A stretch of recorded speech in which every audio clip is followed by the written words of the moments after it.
আব্দুর রহমান মোল্লার বয়স ১১৫ বছর।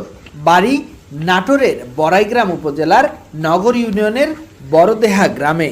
প্রায় ২০ বছর আগে এক দুর্ঘটনায় দৃষ্টিশক্তি হারান।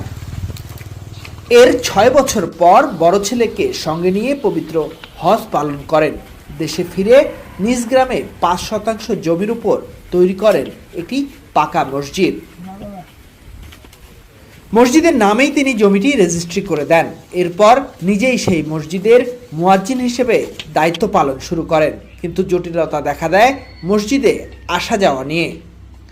সেই প্রতিবন্ধকতাও জয় করে ফেলেছেন শতবর্ষী এই বৃদ্ধা।